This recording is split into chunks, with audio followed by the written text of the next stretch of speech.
I've already second League of Women Voters candidate forum. And before we begin the forum, I would like to welcome and thank you for attending. I'm going to explain the question procedure to you.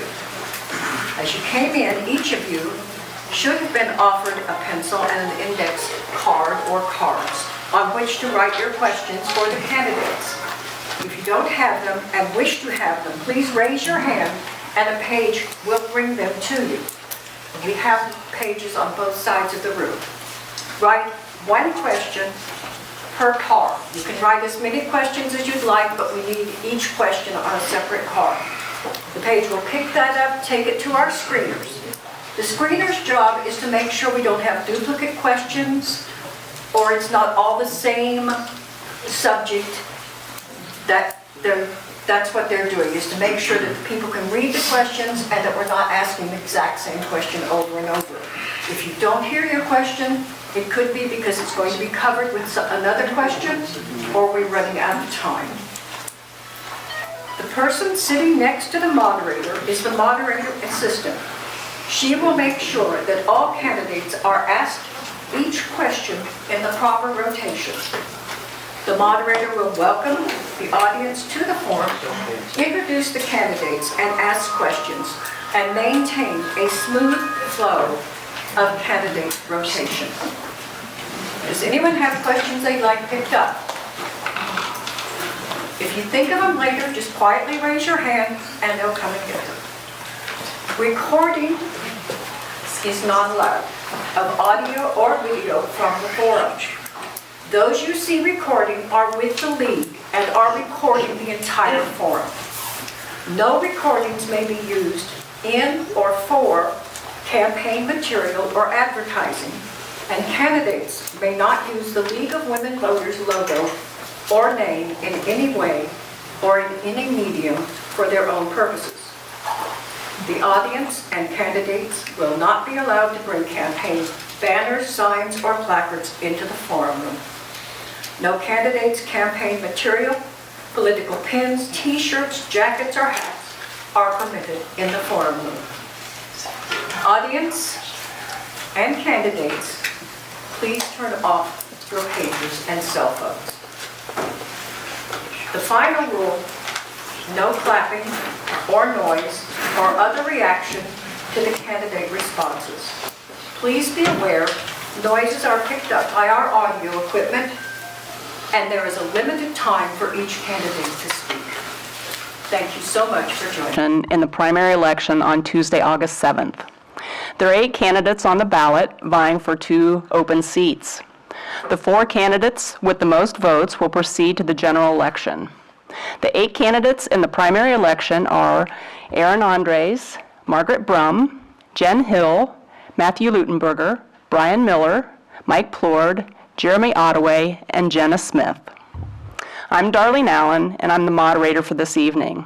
I'm a member of the League of Women Voters and a resident of the city of Marquette. The League of Women Voters of Delta County, Marquette County Unit is sponsoring this forum. For almost 100 years, the League of Women Voters has engaged and educated voters through candidate forums, voter registration drives, and voter guides.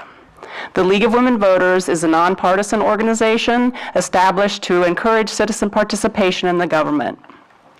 It never supports or opposes any political party or candidate. We offer you this opportunity to become acquainted with the candidates and their views in order to promote an informed vote on Election Day, Tuesday, August 7th.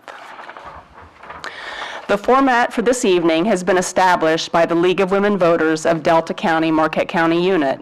Each candidate will have 1 minute for an opening statement, and 1 minute for each question, and 2 minutes for a closing statement. Earlier this evening, our candidates drew numbers for the order in which they will make their 1-minute opening statements. The candidates will be answering written questions submitted by the audience and collected by League members. Additional questions can be offered by raising your hand and they will be collected. Our question screeners may combine a question or reword a question for clarification or to avoid redundancy. We'll use as many questions as we can from the audience as the available time will allow. Each candidate will have the opportunity to respond to each of the questions asked. A digital timer will be used to display the time remaining for each response. When the time expires, a red light will flash, and the speaker must end the response. I will then move the question on to the next candidate. We appreciate no comments on the floor during this time. During this forum, candidates are asked to respond only to the questions asked by the moderator and be respectful of other candidates. Active debate or discussion with the other candidates is not allowed. The views expressed or the candidate statements provided in this forum are those of the candidates, and the League takes no responsibility for them. The League of Women Voters does not endorse or oppose any candidate or party. We request that members of the audience also remain respectful of the candidates in the forum format. Again, turn off all cell phones and refrain from taking photographs or recording during the forum. No campaign clothing or buttons should remain on during the forum. To provide more time for questions, we request that you hold your applause for the candidates until the conclusion of the forum. And the moderator will enforce the forum rules as necessary.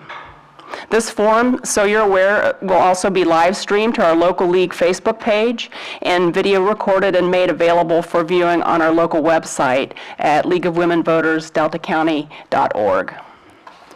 So the Marquette City Commission commissioners serve 3-year terms, and they may not serve more than 2 consecutive terms in office.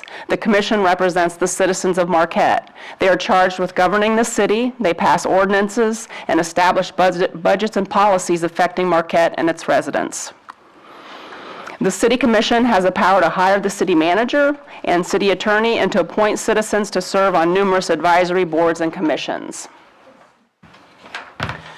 So it's an important role to fill, and as League of Women Voters, we welcome this evening's candidates, Erin Andres, Margaret Brum, Jennifer Hill, Matthew Lutenberger, Brian Miller, Michael Plord, Jeremy Ottaway, and Jenna Smith.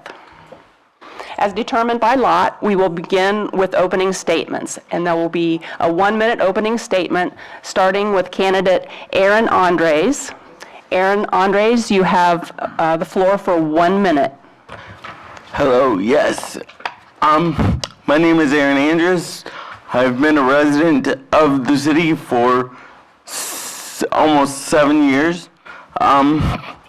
Through my experience on the Planning Commission and Board of Zoning Appeals, and most recently the Land Development Code Project, I've seen many different avenues and many different things, and we've discussed a wide variety of issues, and I think being on the City Commission, I could bring a different perspective and a different outlook than has previously been on the City Commission, and maybe be able to look at things a little differently and come to better conclusions than are currently in place.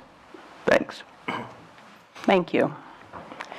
Candidate Lutenberger, you have 1 minute. Thank you for coming out, everyone. I appreciate the show of support for our system of governance. This is awesome. I'm here to suggest that whatever we may have done in the past isn't our future. We can shape our future with whatever decisions we make in the new term. And that's what intrigues me most, is hearing suggestions from all of our residents and passing those along at the proper times. Sometimes we forget about how 6 o'clock Monday rolls around and gives us the opportunity. So I'm listening. I'm trying to pass on the more beneficial ideas I've heard. Some of them are a little outrageous, but some require a little bit more examination. So thank you all for coming out, and I'm listening. Appreciate it. Candidate Plord, you have the floor. Thank you, Madam Moderator. I'm Mike Plord, and thank you all for coming out. Thank you, League of Women Voters, for providing this candidate forum. This is really an excellent opportunity to find out what's on the minds of the candidates. One thing I do want to mention, I am one of the commissioners who are running for re-election. I've learned a lot in the last 3 years, and one of the things I've learned is that you have to be three-dimensional. You have to be a complete person all around. You have to understand that all issues, all problems have importance. Some of them may be a little more important than others, but all issues have importance. We're working on a lot of different things right now, and the advantage that I have is that I'm up to speed on all of those issues. And I think people realize how much preparation we put into the decisions that we make. And I certainly do that, spend sometimes a week looking into all aspects of a particular issue to make sure that I make the right decision, the decision that the people of the city of Marquette want. I also understand that the city of Marquette has a magic about it. And as a city commissioner, I want to keep that magic. We do want development. A lot of people in the city have told me that they want development, but not at the expense of that magic of what makes Marquette, Marquette. And so I'm very, very aware of that. I'm very cognizant of that magic. Thank you.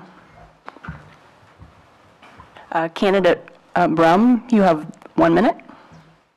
Hello, everybody. My name is Margaret Brum. My nickname is Mickey. For those of you who remember the 11 Brum kids who grew up in the city of Marquette, Bobo Brum was my dad. I have 4 older brothers. Okie Brum was my uncle. I have 6 cousins by him. I was born and raised in Marquette, Michigan, graduate of Parkview Elementary, Graveret Junior High School, and Marquette Senior High School. I'm a graduate of 2 good public schools in the state of Michigan, and I've traveled all over the world on business. I'm a corporate patent attorney, and one of the things I've never done is I've never forgotten my roots. These are iron ore pellets, and when I have to introduce myself in other countries, where I'm from, what's important to me, I bring iron ore pellets with me. The reason I'm interested in being on the commission is there's a lot I can contribute to this city, and there's a lot that I can make better because I've got a lot of experience solving problems. Thank you. Candidate Hill, you now have the floor. Hi, I'm Jen Hill. I'm 3rd generation to fish in the UP, 1st generation lucky enough to live here. My grandfather started coming here after World War II, and we've been coming up, and I've fell in love absolutely with the woods and the waters here. And we moved to South Marquette in 2014, my husband and I, and I'm bringing 20 years experience in community service. I have led campaigns on public health, on public infrastructure, on the arts, and on renewable energy. In particular, I represented the UP in negotiations on energy policy with the state in the last couple of years. I'm a bit of an infrastructure geek, and we have some big infrastructure questions coming in front of us. What's going to happen to the hospital land? What's going to happen with the new hospital? What's going to happen with the waterfront? What's going to happen with the coal plants? These decisions are facing us in the next 3 years during what could be my term. And I think it's important that we bring a balanced approach. I want to bring transparency to the process as much as I possibly can in our community. And I ran out of time, but Thank you for your response. Candidate Ottaway, you have the floor. First, I'd like to thank the League of Women Voters for being a great organization and helping the community get to know all the candidates through this forum. I'd also like to thank the people here in attendance. As someone who participated in this forum last year, it's really amazing to see the amount of interest from the community in our city government. I've lived in Marquette virtually my entire life. I graduated from MSHS and NMU and started working within the claims organization of Farmers Insurance with my home base right here in Marquette immediately after graduating college. This city holds a special place in my heart, as it does to many of you. I've been an active community member for as long as I can remember, volunteering for numerous events and coaching athletics in our school systems. I'm the chairperson for the Marquette City Basketball League, and I'm currently serving on the Marquette Board of Zoning Appeals. I believe I relate well to the people living here because I'm just like so many of you, a working parent with a job who loves and cares about the well-being of our city. I hope over the next couple hours you get to know me, and I hope I'm able to answer some of your questions. Thank you. Thank you for your response. Candidate Smith, you have the floor. Good evening. My name is Jenna Smith. Thank you to the League of Women Voters for putting this event together tonight. I wanted to just let you all know I am 31 years old. I live in West Marquette with my husband Lou and our daughter Olive. She's 2. I'm a human resources manager for Marquette Area Public Schools, and I am a current Marquette City Commissioner. I'm a graduate of MSHS in the University of Michigan, and I was out of the area for 10 years, and I moved back to Marquette in 2014. I see the Marquette City Commission as an opportunity to serve our community. I believe I offer a unique set of experiences, skills, and connections to residents who don't typically have access to public officials. I can provide insights about what young professionals and families would like to see when it comes to recreation planning, capital improvements, and a strong downtown. Some examples are considering a year-round dog park, improving public transportation, looking into ways to preserve and enhance our public waterfront, and the addition of a toddler area when we replace existing parks. Thank you. Thank you. Candidate Miller, you have the floor. I want to thank the League of Women Voters of Marquette County, especially Priscilla Burnham and Darlene Allen, for putting this forum together.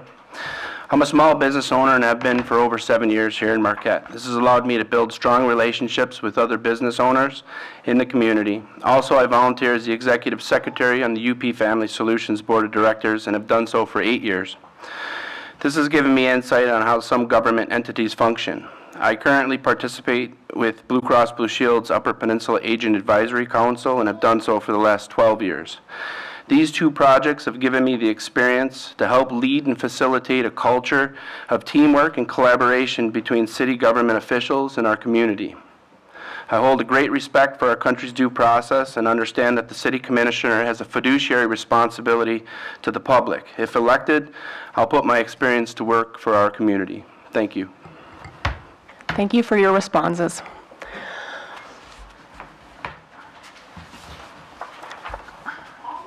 We'll now start with the first question. And the first question goes to candidate Lutenberger. Oh. Thanks. What drew you to seek a role in city government? The ability to respond. Literally, I walk my dog, I wake up, I go to work in town. It allows me to have the free time to, as it's been stated, investigate and truly look into the problems that are in front of us. So my ability to respond to what we may have to respond to, I look forward to working as a team. It's not like a single solution. I don't want to think at all that I'm coming in as a captain or a quarterback to a team. In fact, I played lineman when I was in football. So for the most part, I'm a guard. But I'll listen, I will present, and I'll definitely sometimes fight back on some of the best solutions because they can always be better. And that's, I guess my motivation is that we can always be better, and I'm going to try to respond that way. Thank you. Thank you. And the question goes to you, candidate Plord. I became a city commissioner basically the same as Matt was talking about, an opportunity to give back. I do have a pretty big or strong background in management, have a strong background in solving problems, solving issues, and wanted the opportunity to bring that to the city of Marquette. I also have a great ear. I listen really, really well. I consider everything that I've heard. There's no such thing as, in my opinion, a bad suggestion or a wrong idea. Everything that people want me to know as a city commissioner, I think a long time about. And the other thing I've learned over my lifetime is you never know where a good idea is going to come from. And I've also learned that just because you can't think of something else doesn't mean you've thought of everything. It just means you can't think of something else. And so you need people to tell you, give you some ideas. You need people to tell you sometimes what it is you haven't thought about. Thank you. Candidate Brum, the question goes to you. The reason I'm applying to be a city commissioner is my job has taken me away from Marquette, and I've always tried to get back here as much as possible. And recently I've spent a lot of time walking my dog along the lake shore and just being reminded again what a treasure it is to be able to do that. The devastating flood on October 24th, 2017 wiped out Picnic Rocks, and that's when I started to wonder, when are they going to fix it? And that started me interested in the city commission meetings, I applied twice for the 2 open seats, and since then I've attended every commission meeting. I've gone offline with the city manager on a number of issues. I've started my own investigation into subjects of interest into the community. And I feel that based on my experience in solving problems in industry with a wide group of people, that I can contribute now to a town that needs new ideas and some solutions that haven't been tried before. Thank you. Thank you. Candidate Hill, it's your response. I'm running for office because I've been part of positive community change here in Marquette with the bringing about the public art policy that we have to help continue to grow our thriving arts community. That's one of the reasons why it's such a treasure here, the magic that Commissioner Plord talked about. I'm also running because I think that a democracy is a core value in America, and it's not clear what's going to happen with our democracy right now, and I'm very concerned about that. And at the local level, I'm very encouraged by the level of communication and engagement that people are bringing to the process. I helped organize the women's marches the last 2 years since the November 2016 election, and the tremendous group of people that I have met in that time gives me hope for our future and how we can bring about real transparency and communication in our community. I've heard people express a lot of concern about some of the surprises that seem to have come in the last year at the local level, and I want to help address that. Thank you. Candidate Ottaway, the question goes to you. Sure, I've always had interest in local government. I was a political science major in college. I ran for this office last year, received over 1,000 votes from the public. Thank you to anyone who voted for me. I'll even speak of what I said at this forum last year. The big reason I decided to run is kind of a crazy one. I was out of town for work, and I remember watching the Women's March on Washington, and Michael Moore was talking about how people need to get more involved, especially young people, in local politics and be involved and active in their communities. And I sat there and I said, why am I not involved? It's time to be involved. I have something to offer, and I want to be a part of making sure the city stays what we all remember it as and what we want to see it be. And even though I wasn't elected last year, I joined the Board of Zoning Appeals so I could contribute to the city the way that I should be as a young person. And I look forward to, hopefully, if not winning this time, winning eventually, and being a representative for the people here. So thank you so much.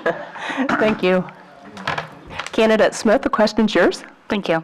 So I don't know about the rest of the group, but I sometimes feel like I'm not able to make a big impact on the national political scene. So about 1.5 years ago, some events transpired, and afterwards, a group of young women in the community started meeting just to see what we could do at the grassroots level, and not with a set agenda or what we wanted to do, just getting more involved. So really decided to focus on the local at that point. Never really considered running for local politics, but that was the push I needed. I decided I couldn't really expect someone else to do it if I wasn't willing to step up and do it myself, even though I'm a busy mom with a full-time job and, a busy family life, but decided to put myself out there and run for election. So here I am. Thanks. Thank you for your response. Candidate Miller, the question goes to you. Thank you. Well, we live in a great community. We have some interesting challenges and challenging issues for our city, and they include, finding and repurposing the Presque Isle power plant to create new jobs and replace lost revenues. We have an opioid and substance abuse issue. Our city's employees' pension funds are underfunded. We need affordable housing to attract and retain people, which will increase tax revenue. And I want to help the public to find creative solutions for these issues. Thank you for your response. Candidate Andres, the question goes to you. Yes, I originally applied for the city commission because I wanted to speak for those individuals that didn't really feel like they had a voice in the community, and I believe I have a different perspective to bring to the city commission than had previously been brought forth. And I think with my experience on the planning commission and Board of Zoning Appeals and all the other boards I've been a part of, I think that I would be a very good person to weigh all the options and all the avenues, as well as listen to individuals and what they have to say, and hopefully bring a new perspective to the city commission that has been brought forth before, and hopefully solve some of those issues that haven't been able to be solved or we're still having difficulty with. Thanks. Thank you. We'll go to the next question, and it will begin with candidate Plord. What do you think the biggest challenge Marquette will face in the next 2 years? It's an awesome question. I could talk about the hospital, I could talk about the Presque Isle Power Plant, I can talk about decommissioning the Shirus plant, and what are we going to do with that land? And those are certainly huge issues, but what I think is one of the most pressing issues that we have is the possible retirement of City Manager Mike Angeli. If City Manager Angeli does retire, and he is he's very much earned a retirement, no question. But he's an awesome city manager. We're going to have to find somebody as a city commission to replace him and hopefully get somebody that's somewhat in that caliber. Something that you may not have heard, but it's, in my opinion personally, and then being on the city commission, it's something I work with City Manager Angeli every day. And he is just amazing at what he does. It's going to be very, very difficult to replace him. It's something we're going to need to look at. So that, in my opinion personally, is one of the most pressing issues that we have coming up in the next 3 years or so. Thank you. Candidate Brum? Pressing issues for the next couple of years. We were reminded on October 24th, 2017, the power of Lake Superior to destroy and impact our daily lives. Someone spoke earlier of the magic of Lake Superior, and I can only speak for myself. If you're away from the lake for any amount of time, you know that your day would be better if you could just get back and drive around the island. So my concerns are many, and financially is always one of them, but we have to do long-term solution planning, which is very difficult, to fix the problems involved with Lake Superior erosion and stormwater. And I'm putting my money where my mouth is. Breakwater enclosure dams and floating breakwaters. I'm going to become an expert on this whether I'm on the commission or not, and we're going to find a way to save Picnic Rocks Park because my mother told me that's where she and my father dated and they fell in love about 70 years ago, so I have to fix it. Sorry, I have to. Thank you. Candidate Hill, your question? I see the challenge of the next 2 years. I agree with Commissioner Plord again that replacing the city manager is critical. And in particular, I think finding a common vision for the future of Marquette is something that I want to spend time on with the community. We have new folks coming in. We have the wonderful families that have been here for a long time. And I want to be part of having the conversations to help us come together and find that common vision of what the city's going to look like 25 years from now, just as we had the vision to bring Matson Park into being. I think it's time to start talking about what does the city look like 20 years from now, and how are we going to make sure that it's affordable for everyone who wants to live here, for the people who've been here for a long time, for the folks who've just moved here. And those conversations take time, and we're going to have a budget crunch on top of that, but I think it's really important that we have those conversations so that people can, all of us who enjoy being here so much, can find a way to enjoy it in the way that works best for you. Thank you. Candidate Ottaway? Yeah, so I want to piggyback off of Margaret and say I want to save Picnic Rocks too, because that's where I proposed to my wife. But that being said, if I was asked what the most pressing issue is in the next couple of years, to me it's a simple answer. It's the budget. We have a big money problem in the city, and it's only going to get worse. We're pricing people out of the area because of the cost of housing, cost of taxes, which keep going up and up and up. And the big issue, we're going to be losing the tax revenue from the Shirus Power Plant. Where's that money going to be coming from when we already have a shrinking budget and no money to spend? So we have to get creative in how we're going to find money. We have to figure out what needs to be sold if we're going to sell property and make sure it's done responsibly. And I don't think anyone really wants to sell, property and put it to a developer and lose our beaches and our lakeshore. So everything needs to be looked at very closely. But the budget is a big time problem. We have things that need repaired in the city. roads, especially Altamont Street near Jen and I is really rough shape, and there are many other roads residentially in this town that need to be repaired. The budget's an issue. Thank you. Thank you. Candidate Smith? So I think the biggest concern over the next 2 years is going to be tax revenue lost from the closing of the We Energies power plant. It's going to be pretty significant. The commission is currently looking to sell off some properties. I know that's been in the news quite a bit to generate some income. I will say there are a lot of factors to consider before we make final decisions on each of those sales. But if the commission decides not to sell the properties, they're going to have to find alternative revenue sources, reduce services, or reduce staff in the future. So it's some pretty big decisions coming down the pike. Another important issue would be budget and strategic planning, what we do with the limited resources that we do have. We've got to make sure that we're spending for the future, not just for the short term. Thank you. Thank you.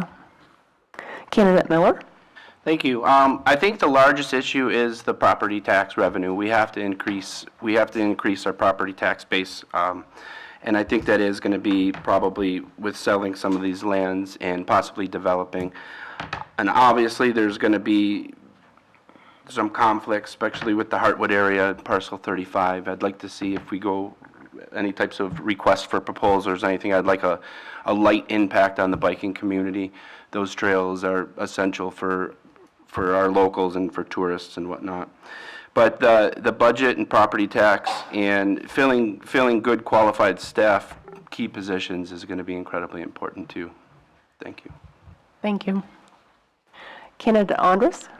I hate to be the broken record, but I would say the budget as well. We definitely need to shore up some of our budgets before we can do anything else. I would look at the tax revenue as far as when businesses or big corporations coming in and using the brownfield, obviously we'd have more an equal playing field as far as what we give them and they give us as far as incentive-wise goes, and how we would balance that with all the other avenues going on. And hopefully with some luck and some tightening of our belts, maybe we can come to a place where we don't have budget issues, and then we can focus on other things. Thanks. Thank you. Candidate Ludenberger? Thank you.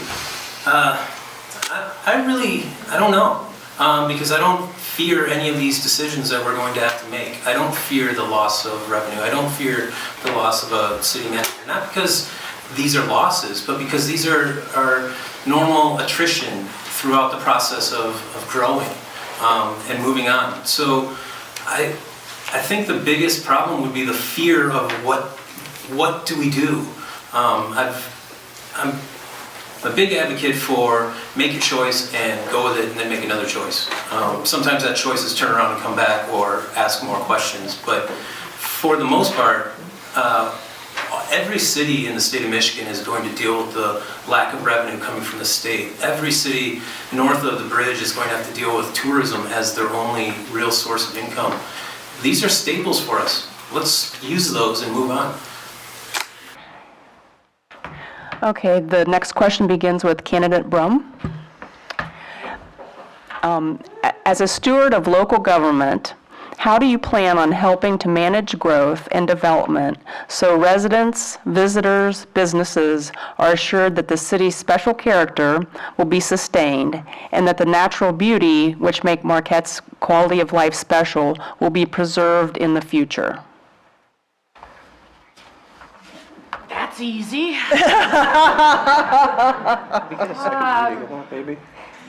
First of all, in order to be a steward of where you are and to go in the future, you have to remember how you got to where you are. And I believe we have to remember that Marquette was created to be a port for the mines. That's why the city of Marquette was created. Donnie came first with the iron ore. Marquette came second with the port. We have a tremendous advantage in natural resources. We must maintain our stewardship of the land. As far as I'm concerned, one of the most important city departments is the city arborist, who is responsible for the trees within the city and maintaining that level. And in the long run, we can lose all of this if we're casual, if we're careless, or if we're afraid to lose money and we make the wrong decisions. So we can't let fear guide our judgments. Thank you. I've received a request to repeat the question, so I will do that. And the question will go next to candidate Hill. As a steward of local government, how do you plan on helping to manage growth and development so residents, visitors, and businesses are assured that the city's special character will be sustained and that the natural beauty which makes Marquette's quality of life special will be preserved in the future? I have a degree in planning. I'm so interested in this topic, and I think there's some wonderful examples that are happening around the country of how we could learn from them and bring our resources to bear. And in particular, I think there's a lot of really good science and analysis that's happening around how to plan for the extreme weather that's coming our way and how we could put that in play in the future. That's the part of taking care of nature. And then on the community side, on the people side, it's a lot of communication and transparency. We have a actually pretty small city government relative to all the things that happen. And as a city commissioner, it's going to be my job to be transparent, bring that transparency and communication to you. And so, whatever ways I can do that. And I think our guiding stars will be, is the city safe and healthy for children? And if it's safe and healthy for a child to be here, then it's going to be safe and healthy for all other folks to be here as well. Thank you. Candidate Ottaway, the question's yours. Sure. We have to manage growth and development very economically and very strategically. Marquette's most valuable resources clearly are Lakeshore. And if you talk to citizens in town, which I've talked to many of them, nobody wants this place to turn into Traverse City. That's always the big debate. We don't want this to be Traverse City. And that, to me, means don't build so much on the lakeshore. Maybe across the lake is okay, but not on the lake, not the beaches. And I can tell you from a small business standpoint, our small businesses need tourism. So we want to make sure that those things are really growing smartly, right? So we want to make sure that people want to come to Marquette. We want to make sure that those natural resources are still available. So I'm an advocate for protecting the lakeshore for sure, but yet we do need to grow. We need to find smart ways to get that tourism money back into the city, and we need to do it, with protecting the lakeshore. Thank you. Thank you. Candidate Smith, the question's yours. Thank you. I would say very, very carefully. Anytime we've got, that's a loaded question. There's a lot in that question, but you do a lot of research. You do in-person tours. You talk with residents.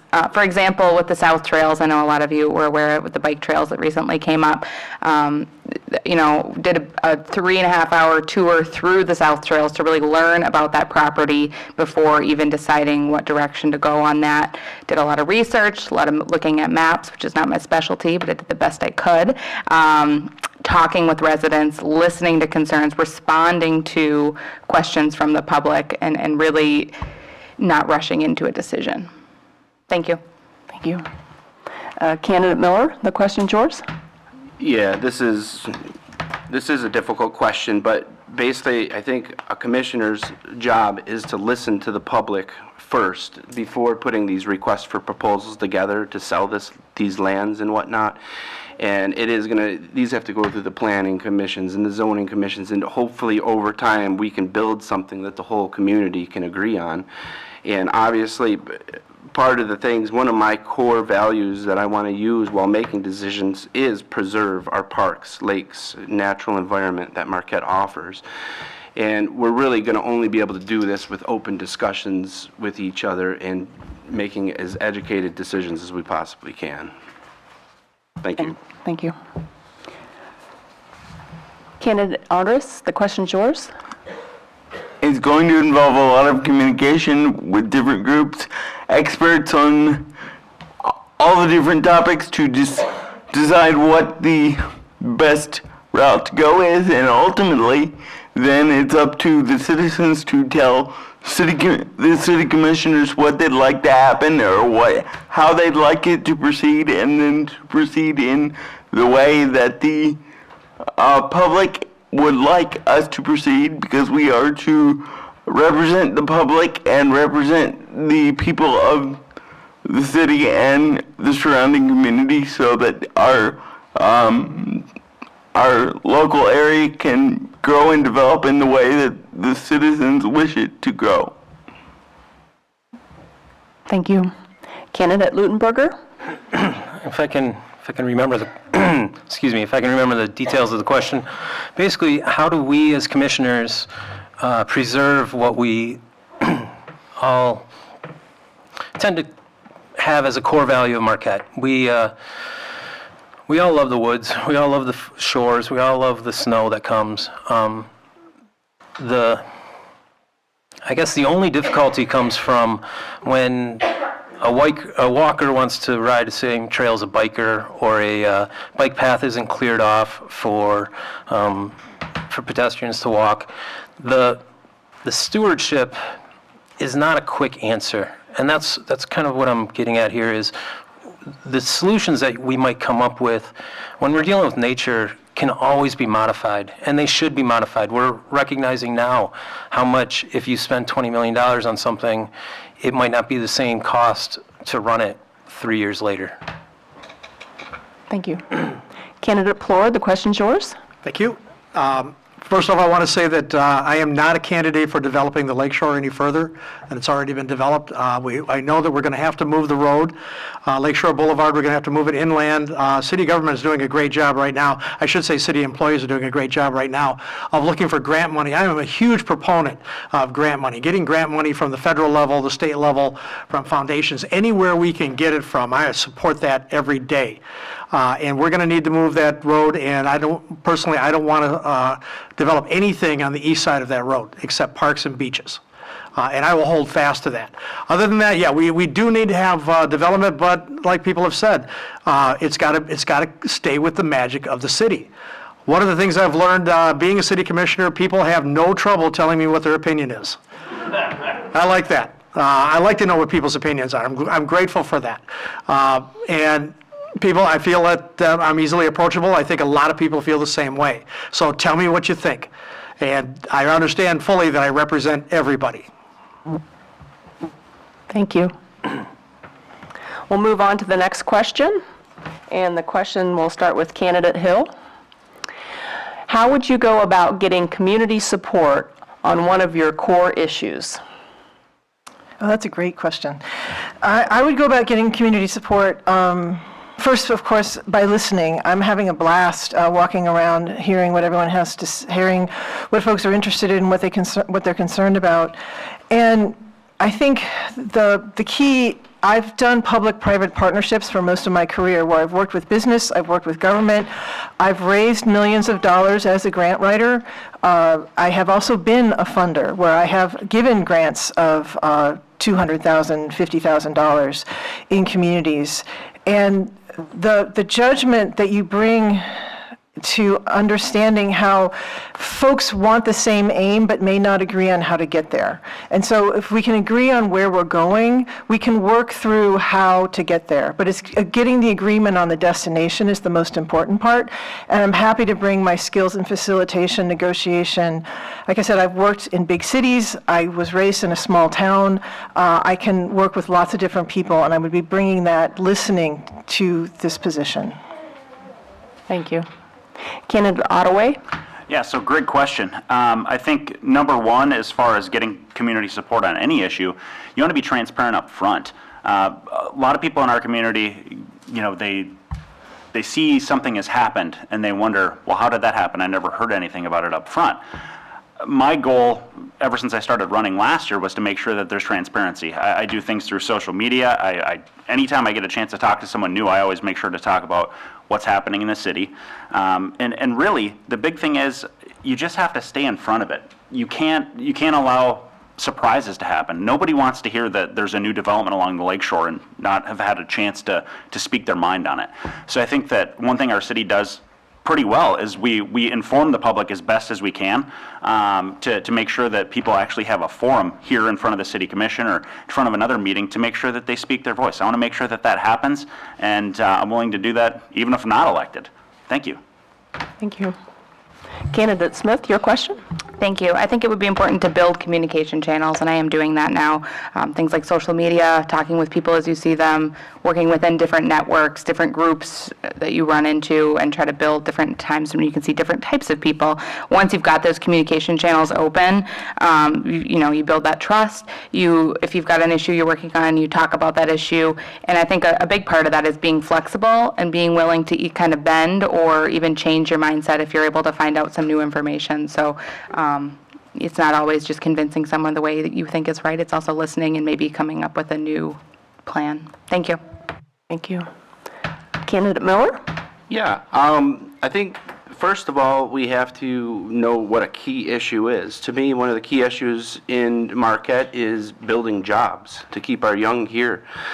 And how I would do that is I would work with local business owners, work with chambers, associations, and things of that nature to try to create more jobs, possibly work with even the county or the township to set up more jobs, maybe at the air base or something like that. But basically, we need more people to be working, and that is a key issue for our community. So those are things that I could help with. Also, possible ways to help fund new business would be like, you could work with the Eagle Mine offers an emerging entrepreneur fund for small business loans.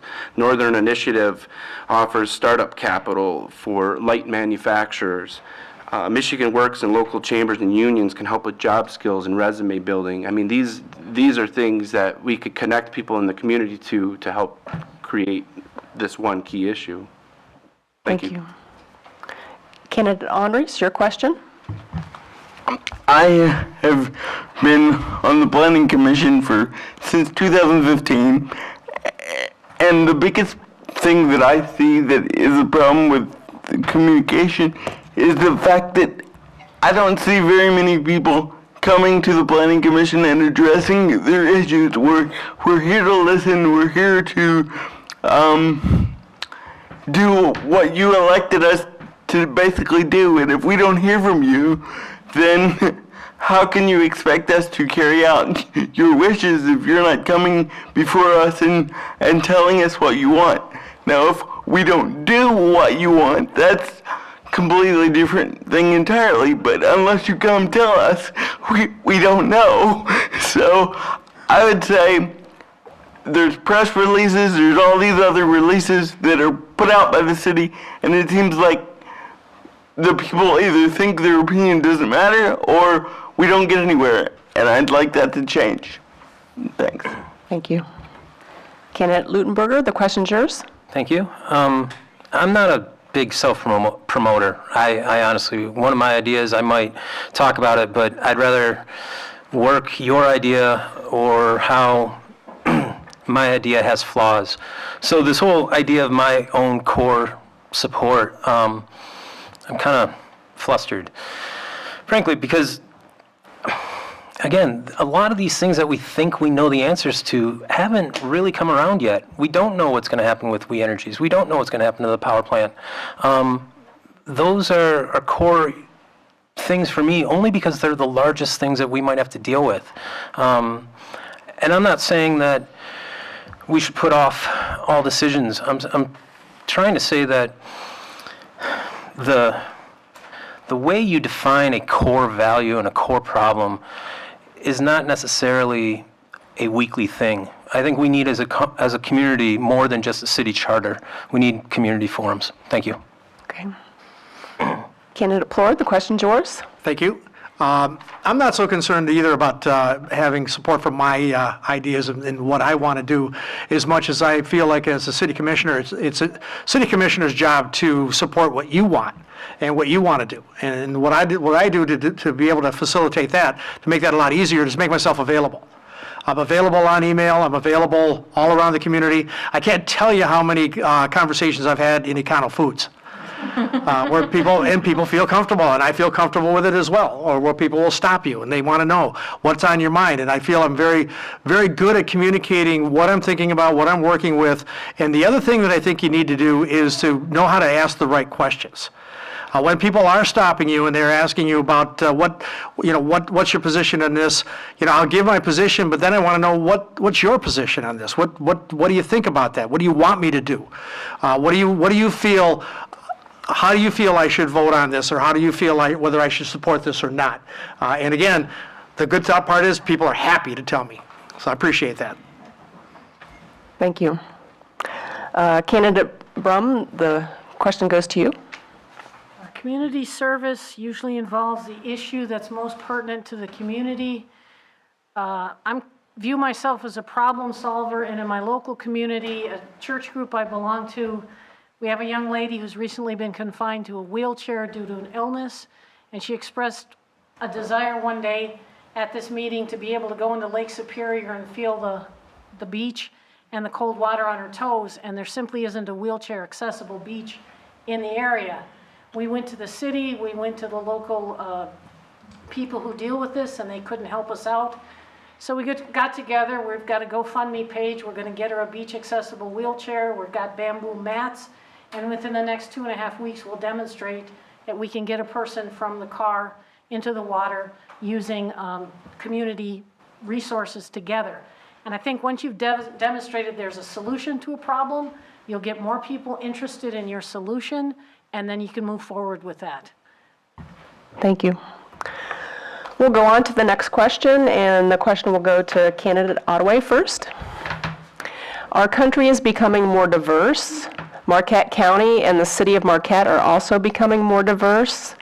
What is your background in working with diverse populations, or how do you plan to educate yourself on such issues? That's a great question.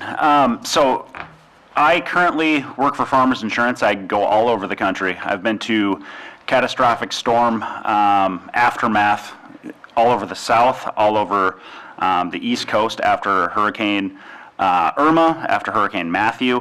I've met people from every culture that I can think of.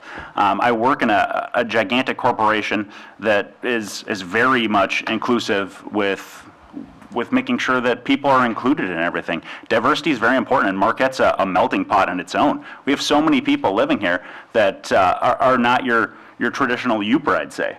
We have just a community of, I don't know, Marquette is just a place where you feel embraced, and I want to make sure that anyone I talk to feels that way, and I've learned how to do that over the years by talking to so many different people.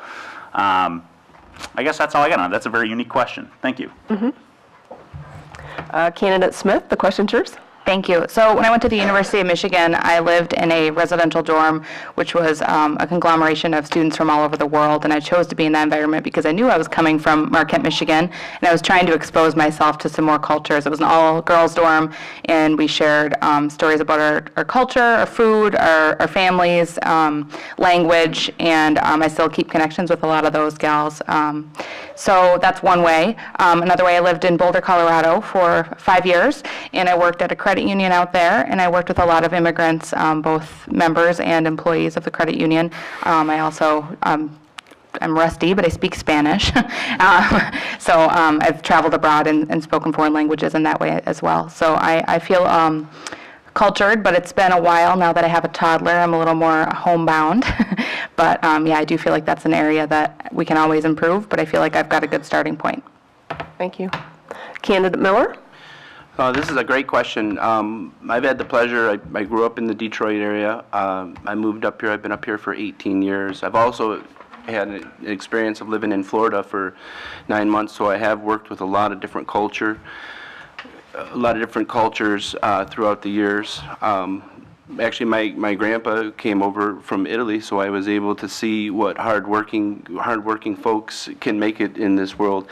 If folks need diversity training, I'm sure we could tap into NMU's resources there, for business needs or for the public or not. But really it comes down to, if you treat people with respect, honesty, and integrity, you usually will get that back no matter where you're at. And you can probably still, that golden rule is still very important, treat others like you want to be treated. And I think that's going to solve many of the problems. Sometimes you see on TV they're kind of getting negative, and I don't think you need that type of negativity. Thank you. Candidate Andres, the question is yours. Wow. Fortunately, I've been disabled since for 30 years, so I have had a wide variety of caregivers throughout the years, and I've had to be very much a chameleon as far as getting to know different people and having different backgrounds and different diversities and all this stuff. So I'm a firm believer, and if you're open with them, they're open with you, and you communicate your needs and what you desire, then ultimately, in the end, it all works out, and everything is okay as long as you're giving the person the time and respect they deserve to explain their needs and desires and ways of thinking, and therefore we make the community a better place. Thanks. Thank you. Candidate Lutenberger, the question's yours. I guess I'm an American. I'm proud to be an American. This is what we do. We have diversity for all, and I don't really like that question, because what that means is that there's somebody else that's not diverse. I see different color shirts, I see different color pants, I see different color shoes. It's the same thing. Your different home is your own personality, and that should be celebrated. I don't see any reason not to say to somebody, but at the same time, this is Marquette. We do have a very unique small community that helps each other out. We shovel each other's driveways, we open each other's doors, we eat each other's foods. That is the celebration of America, and that is basically the only thing I can say is that I'll keep it going. We should celebrate our diversity. Thanks. Thank you. Candidate Plord, the question's yours. Thank you. I spent 23 years in the Michigan Department of Corrections as a trainer, and in that time, I also worked with people of many different backgrounds. I worked for female bosses, I worked for non-white bosses, I worked for white male bosses, had colleagues of the same way, and I taught diversity, and I understand diversity. One of the things I do understand is intelligence has no gender, and it has no national background. And I do not want to be a fool and ignore intelligence simply because of the package it comes in. It's ridiculous, and I've never done that in my whole life. And I support people who want to do things, people who want to accomplish things, and honestly don't have an idea of what the package looks like. I supported candidate Smith when she was running for Sarah Kimbenzi's seat. Sarah Kimbenzi does a fine job, very intelligent woman. And so I support that and continue with that. Thank you. Candidate Brum, the question's yours. Well, we didn't call it diversity when I was a kid, but being the daughter of a German Lutheran man and a Polish Catholic mother, I quickly learned that not everyone looked the same way at everything. Nevertheless, my parents were together for just 52 years, and in those 52 years, I quickly learned that they had more shared commonality in beliefs and concerns than they had differences in culture. In my work, I'm a global patent attorney. I have to be able to do business with inventors and business people all over the world. My passport has stamps for Japan, China, Australia, Europe. I can't tell you the number of times I've been to the Netherlands. I was the first patent attorney to speak to one group of examiners at the Chinese Patent Office. My daily bread depends upon me being able to work productively with people from all backgrounds, no matter where they come from and no matter what I have to do, I have to get the work done. Thank you. Candidate Hill, the question's yours. All right. I've worked in a community where I had to publish things in 4 languages in order for the students that I was working with, or the students and the parents, to understand. That was in Somerville, Massachusetts.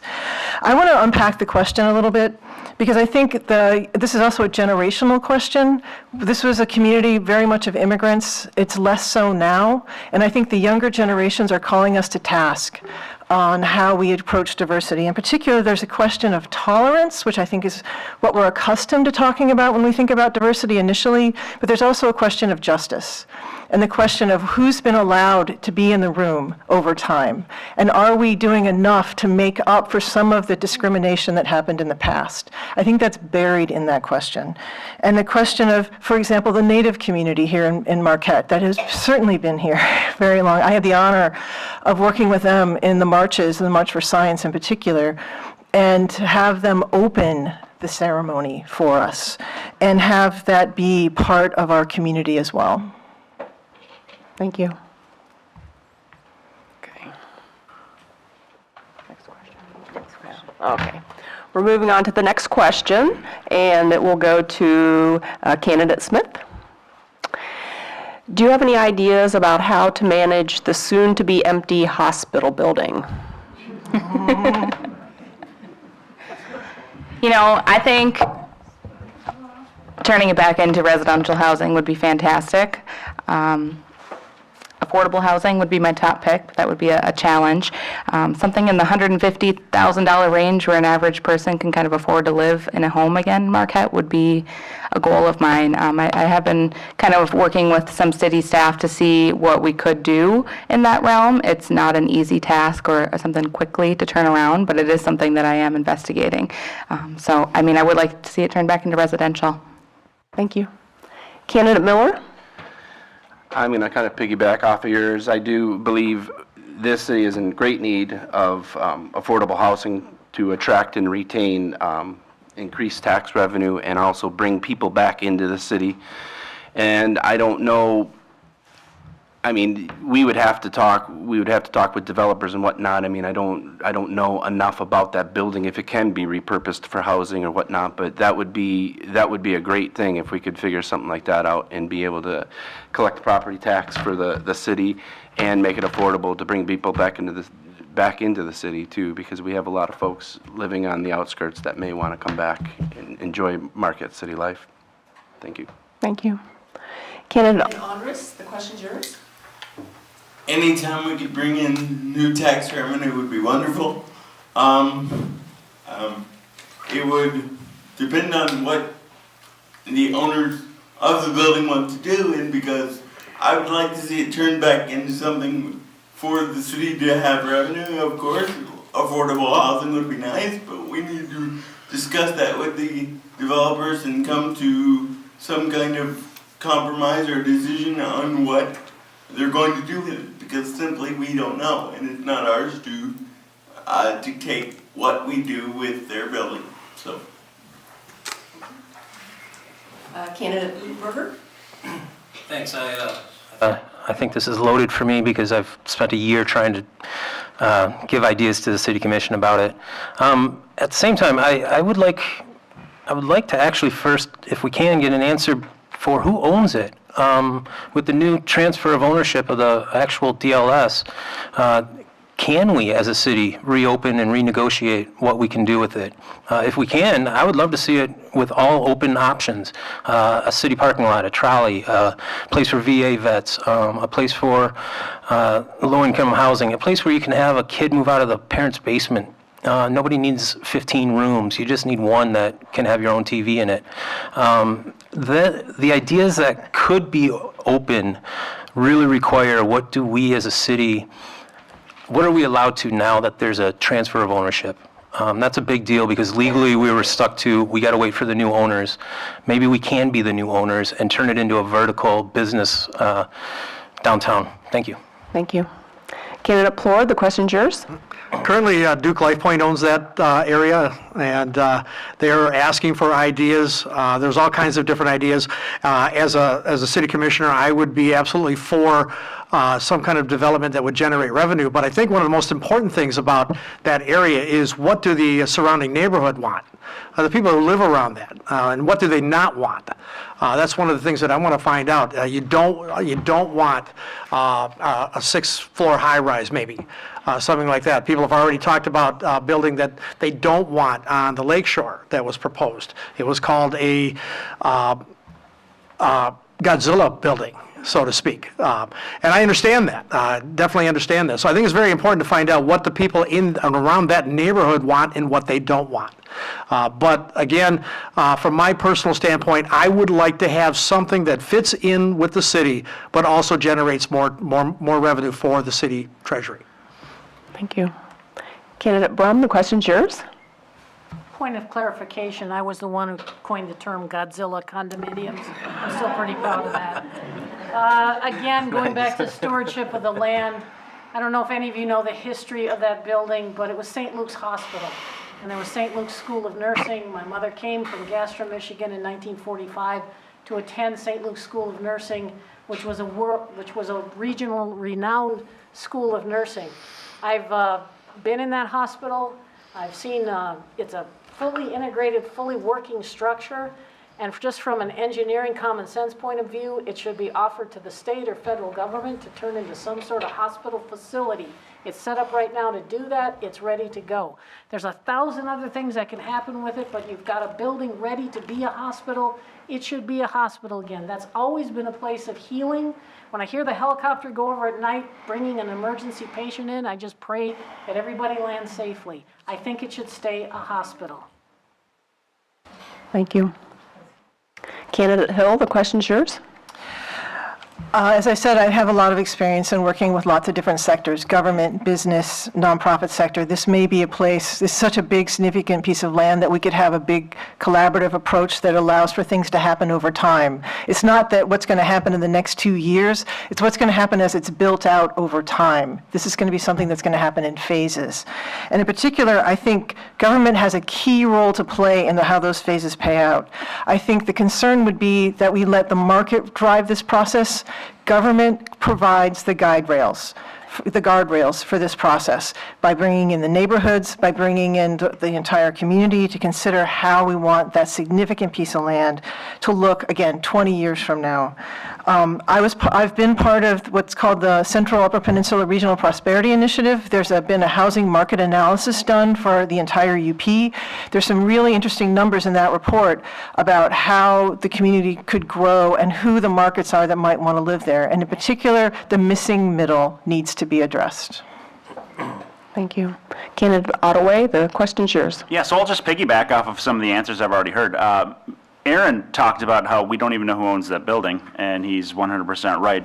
And as Commissioner Plord said, Duke LifePoint owns it. We don't know that the city is going to have any choice on what to do. We don't know what Duke LifePoint plans to do with the building realistically. If the city is able to get that building back, from my construction knowledge, which is quite a bit, I would say that that does not ever have a chance of being built into anything. I think the smart thing to do is to tear it down. And there's a reason Duke LifePoint wanted to move out of there, because it would cost a lot of money to renovate that building. I can tell you from a lot of the people I've talked to in those neighborhoods, they want it to be residential again. And that makes a lot of sense. You have parks in the area, you have schools in the area, and I want to see it residential. We need affordable housing in Marquette. You talk about how much houses cost in Marquette, $110, $120, $130 per square foot. And so many houses in Marquette are 2,000 square foot homes. So you're talking $300,000 homes in Marquette. What are people that make normal incomes supposed to buy? It's time to get that back. Thank you. Thank you. We'll move on to our next question, and it will start with candidate Miller. What more do you think the City Commission could do to combat the dark store issue? That's a tough question, because I know the tax tribunals are very liberal when it comes to them, and we have to work with people to try to get those buildings taxed at some of a larger rate, because those we're losing a ton, and we'll be selling these buildings for under cost. We would have to work with the tax tribunal and get more information on that to answer the question fully, but that is an excellent question. Thank you. Mm-hmm. Candidate Andres, the question's yours.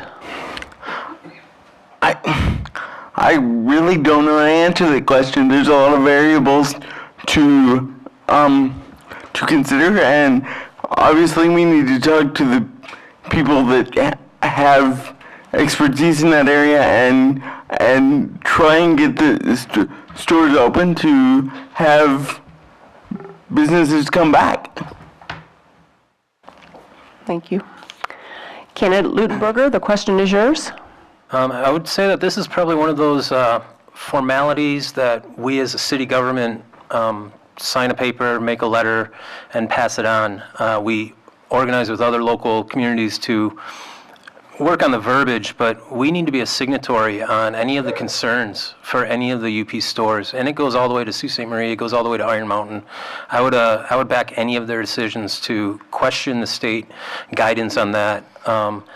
We have one or two stores in town that would probably suffice to a dark store problem in the near future, but for the most part, this is a statewide decision, and we need to, I guess, have our say, but we don't have a lobbyist that's going to go and knock on doors that says, hey, guess what, we still need to talk about this. This is one of those that the city response should be a letter in coordination with other communities. Thank you. Candidate Plord, the question's yours. It's an awesome question, and it's a huge issue. And what the city has done already, we do actually have a lobbyist in Lansing that is working directly with representatives. As has been mentioned, this is a state-level issue. But it comes down to us in the community level because it affects us directly. One of the things that the city has done already is negotiate with different entities that have filed for dark store and got a better deal than the tax tribunal would ever give us. City Manager Angeli's team have done a fabulous job with that. We've gained a lot more tax money than we probably would have otherwise. So beyond that, the only thing we can really do is continue to work with our state representatives and state senators to try to change this issue because it's ridiculous. A working store that has customers go in every day, and you're going to say that we're going to tax it like nothing's happening at all? No, that's a lie. It's a plain and simple lie. And so we're on it all the time. We're on it continuously, and just continue to do what we're doing and negotiate with the businesses who think they want to file for that.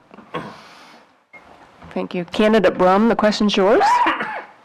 I didn't do well in tax law in law school. Not my favorite question, not my favorite subject. Teacher said we were the worst class he ever had. I do remember one thing from tax law that stuck with me my entire career. It is malpractice if you're a tax lawyer for someone and you don't do everything legally possible to reduce the amount of tax they have to pay to a government agency. It's malpractice. So when you say dark store, you're up against people whose job it is to pay as little tax as possible. And the only response to that is the law and the courts.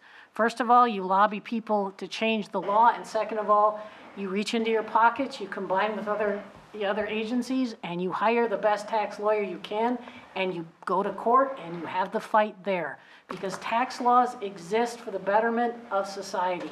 And you got one side saying, I don't want to pay, and the other side saying, we need you to pay more. And unfortunately, it's not a very fun fight, but that's the fight it is. Thank you. Candidate Hill, the question's yours. I have two parts to my answer. The first is that I have worked statewide since 2005 and would bring those networks to bear. This is a state question, and I would work closely with the folks I already know in Lansing, as well as building relationships with whoever we have as governor, whoever we vote put into office locally and at the statewide level. I could be a spokesperson. I would want to be that spokesperson, standing up for what's happening to the local communities, being part of the Michigan Municipal League or other entities. There are the city's been working hard with lots of other folks up here, and I think that coordination is essential. But absolutely, I would take on some of that role of speaking up for what's going on in the UP. I've done it before, and I would love to do it again. The second part is the addressing what's already there. A decision was made. Some of these cuts are now permanent, unfortunately. And I just want to say that in terms of growing our economic diversity, I do not want to grow just on the waterfront or by selling valuable trail lands. Let's be strategic and smart in our investments going forward. Candidate Ottaway? Yeah, so you can't mention the dark store issue without bringing up Representative Jen Keeble's name. He's the one that really enlightened everyone on this issue and was working hard at making sure that we were finding a way to solve this problem. The way that you solve the dark store issue is you work community to community to community. You have to work together and everyone has to be on the same page. Something I saw recently, and I don't know how many guys are aware of it, Marquette County commissioners, they sent, I believe, $10,000 down to Delta County and Escanaba to combat this issue. That's how this has to work. This is a statewide issue, and I love the answer of writing a piece of paper to the legislature just to let everyone know that we're on the same page with this issue. This affects not only Marquette, Negaunee, Ishpeming, it affects Macomb County, it affects everywhere in the state, and we have to fight this together to make sure corporations aren't taking advantage of us as taxpayers because we don't have the money that they should be paying when it comes to taxes. So work together. I appreciate it. Thank you. Thank you. Candidate Smith, the question's yours. Thank you.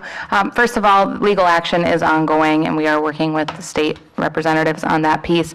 But while that's going on, also kind of need to work on our alternatives with our community to generate revenue. The city of Marquette did recently approve to send some money down to Delta County to support them in their efforts with the lawsuit. A big piece of this is working with our local municipalities, and that's something I think that we could do better as a city and even as a county and all the local municipalities. It seems like there may be some old feuds or things going on. I haven't quite got the full story yet, but city of Marquette, Marquette Township, Sands Township, Chocolate Township, we need to work together, and I'm looking forward to finding ways to build on those relationships, not just for the dark stores, but for all kinds of issues moving forward, including glass recycling. That's going to be a huge one coming up. Thank you. Thank you. We're going to go on to our next question, and we'll start with candidate Andres for you. What is your feeling about limiting the time for citizen comment at commission meetings?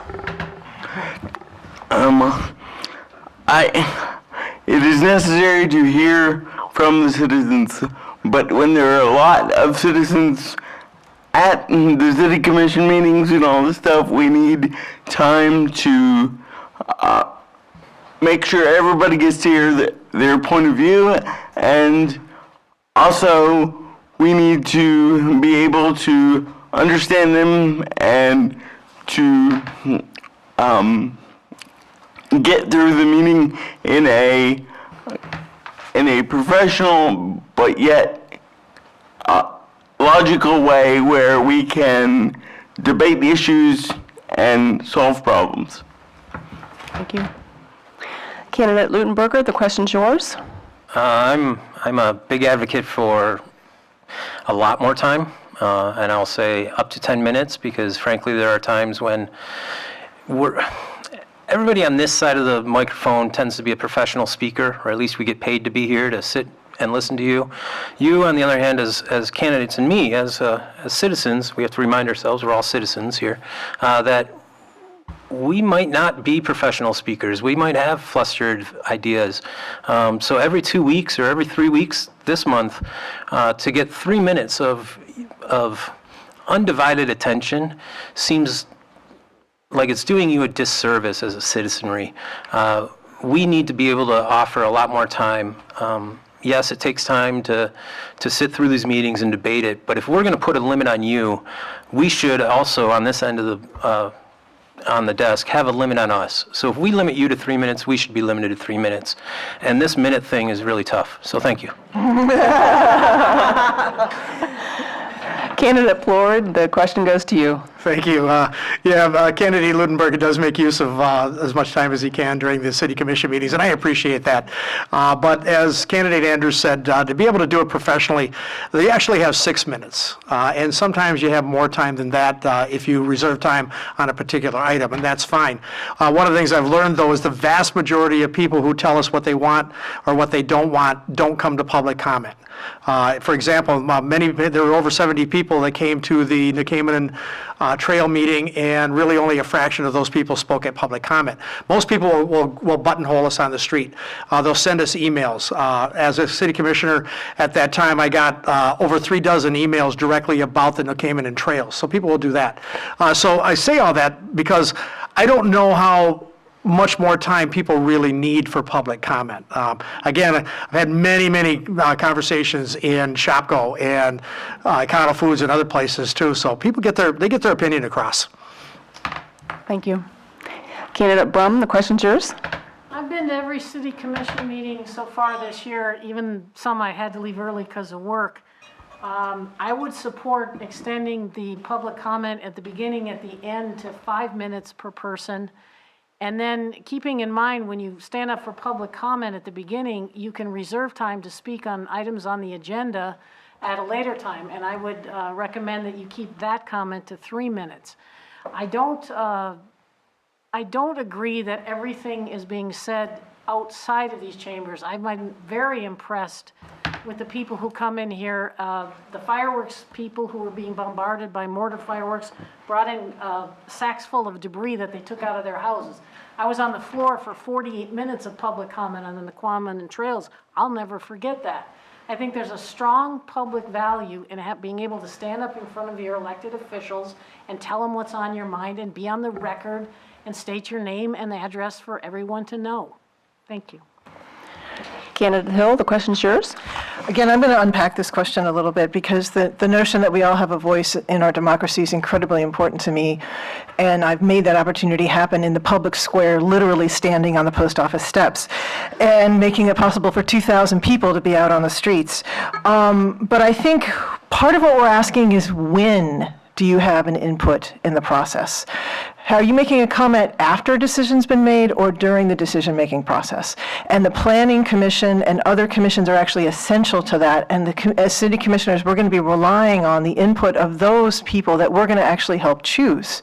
So part of this is understanding that what's happening at the other levels of government are incredibly important to this understanding, and having the ability to actually have a comment in the process when decisions are still being formed.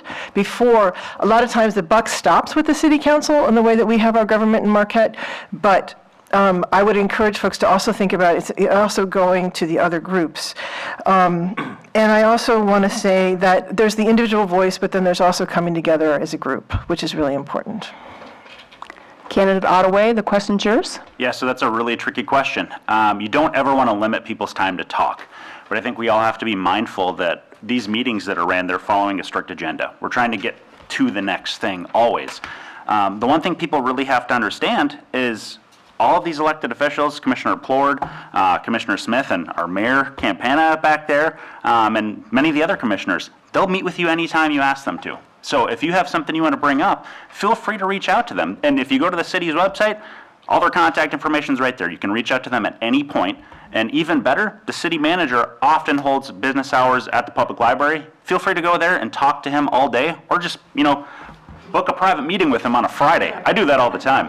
And it's fun, and you know what? That's the real way to talk to your elected officials and people in public politics, because you can really get down to the nitty-gritty and make sure that they hear what you want them to hear. And if it's a big-time agenda issue, they'll ask you to present it at the next public meeting. So just keep that in mind. Thank you.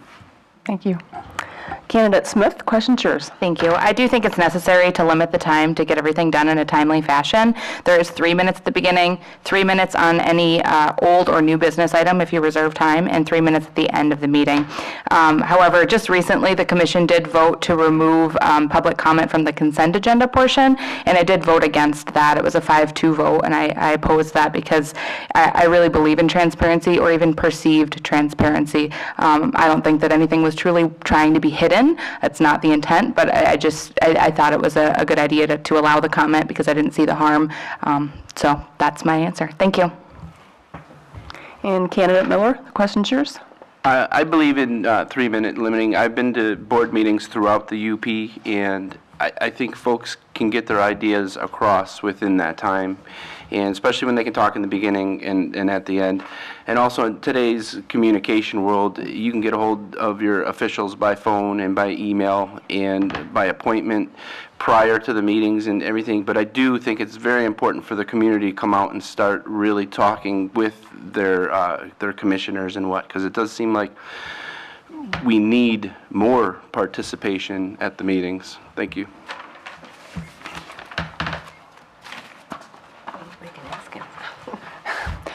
We have a little bit of mix-up in our chart, and I have to ask Candidate Andrus, did you already have a chance to answer this question?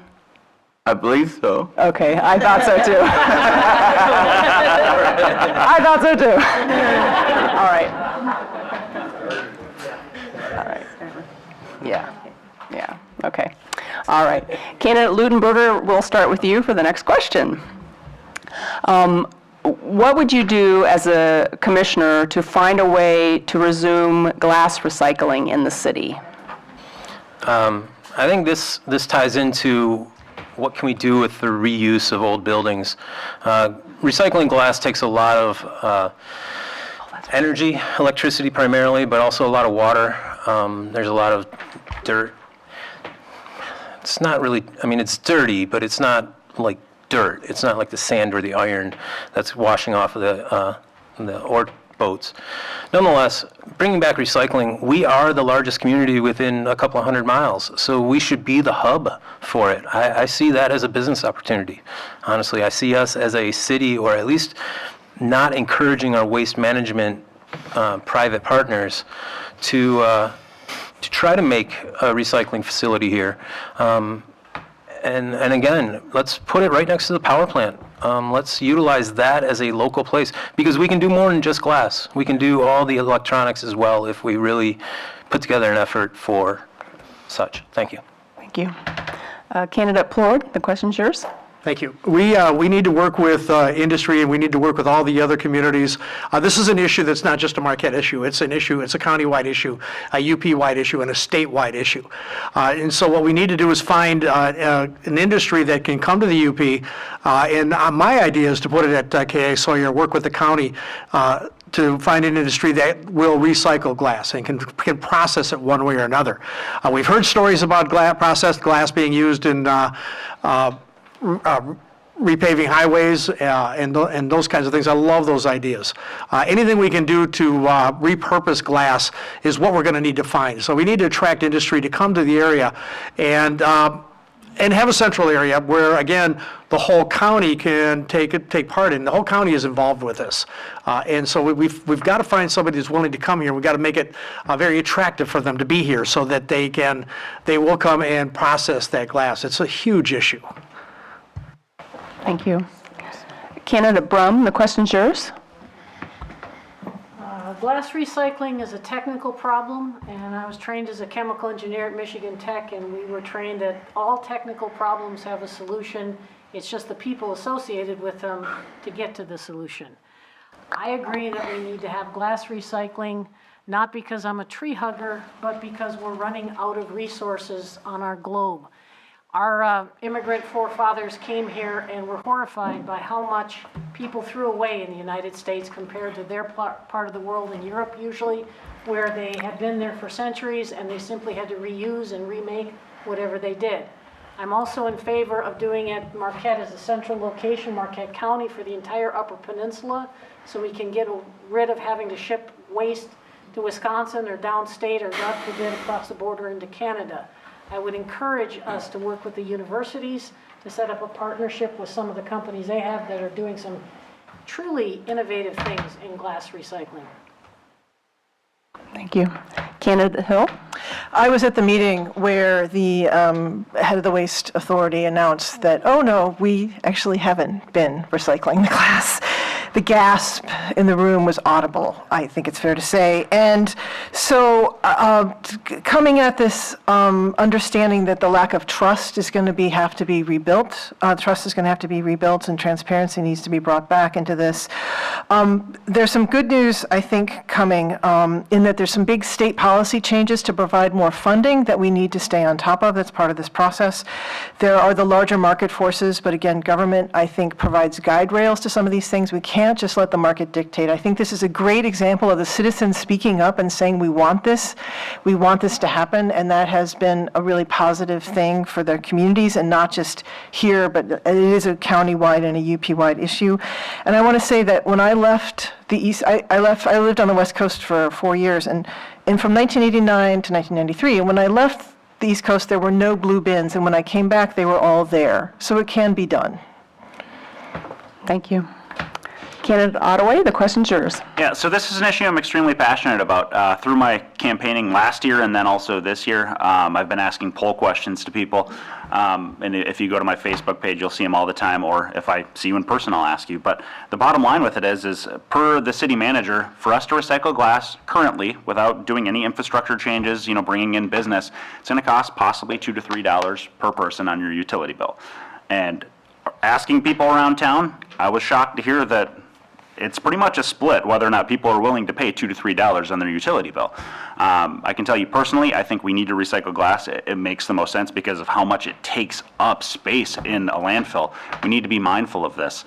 And we need to make sure that we're actually, being responsible for the people that are coming after us when it comes to recycling things like glass. Plus, we all get sick of paying for those garbage bags. I know you guys do, I do.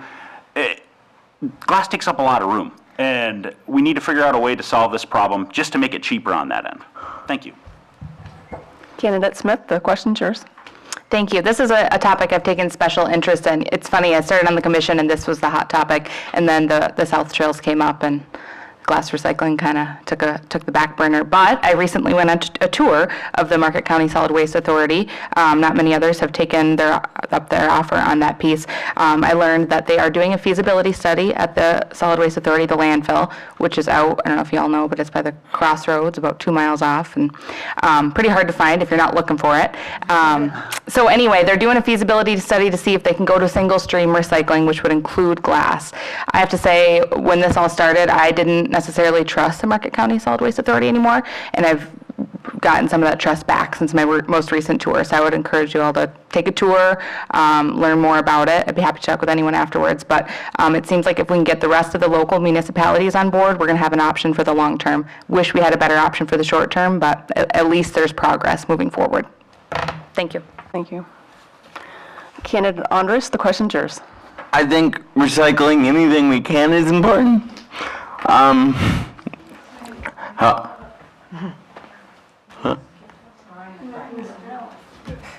Sorry about that. Thank you. Audience and volunteers. It's our first time moderating, it's okay. Sorry about that. No, this isn't. I made the wrong, sorry. Go ahead. We're sorry to interrupt you. Go ahead. No problem. Okay. I know that recycling is expensive and it's not always cost-effective, and I believe that we have to work with state, township, and county and get everybody together. Hopefully we could spread the cost over maybe even half the UP or something of that nature and get something, I agree, maybe get something out at the base because we need the jobs, and that would be a huge issue because these landfills are getting filled and we have to start recycling our glass. Thank you. Sorry about that. Candidate Andres, we'll try again. Okay. I would like to recycle everything we can. Unfortunately, it comes down to cost. And if people really want it and people really want things to be recycled, the city needs to find a way to do those things because that's what the city is supposed to do, and we're supposed to be a representative of the citizens of our city. So I think if we get together with our community and committee members, then we can come up with a solution to the problem. Thank you. And on to the next question, and we'll begin with Candidate Plord. What specifically will you advocate to grow the city's tax base? Excellent question. I advocate development, but development in the proper way. As I mentioned earlier, we don't want any Godzilla buildings, and it was Mickey Brum that came up with that, which is an excellent term, by the way. But we do need more development, but it's a very interesting challenge because, as everybody knows, there's not a lot of places to develop in the area. Are there some buildings that can be reconditioned? That's something we definitely need to look at. We certainly need to look at what's going to happen with the old hospital area. But I'm for development, but development that works with the city, development that fits in with the design of the city, development that's modern, that's going to be cost-effective, that's going to work for pretty much actually, it's going to work for everybody. So I'm for attracting new businesses into the area. I'm for refurbishing businesses, and have had a part already in doing that, and it's very interesting work to do, but that's where I stand. Thank you. Candidate Brum, the question's yours. I'm the beneficiary of a Michigan Tech education. They have a organization set up to try to commercialize inventions coming out of tech. Northern has invented NMU as well. They're trying to grow development locally, like the Pioneer Surgical Institute that was spun off and bought as well. I would encourage the city to run a contest. And I know that sounds like it's something off of television, but I don't mean a reality contest. I mean come up with an idea for a business, come up with a plan, a business plan, come up with a workable need for your product and a solution, and we will get you a building that's currently not being used, and you can use it for a modest amount, $10 a month.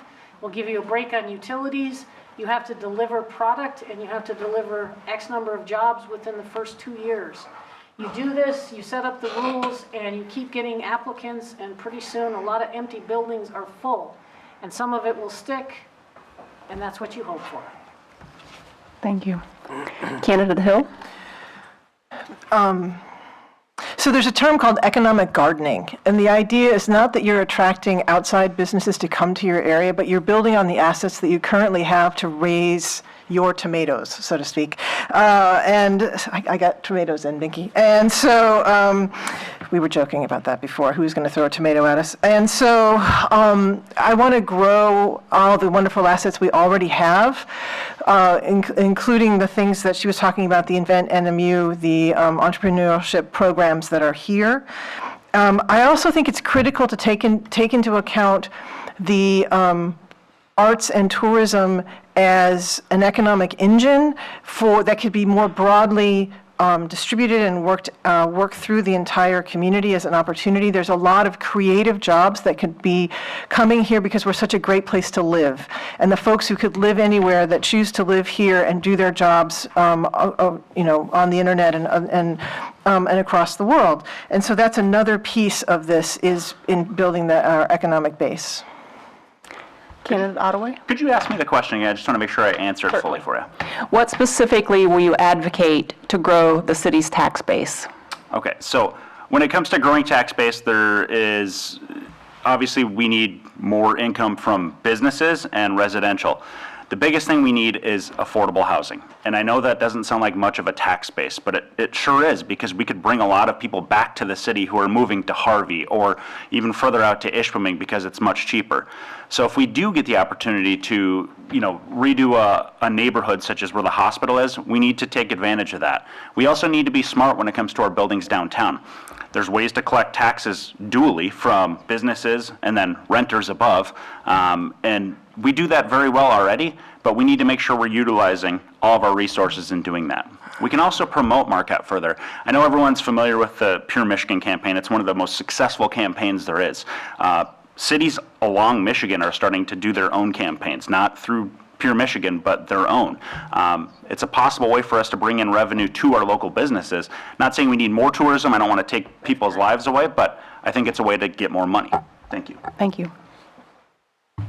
Candidate Smith, the question's yours. Thank you. So the city manager, Mike Angeli, actually has a great plan for this going forward. I do think he's got some ideas for selling off vacant land that the city owns, and I think that's a good idea. We just need to be careful with how that's done. Slow, deliberate, careful, making sure that it makes sense.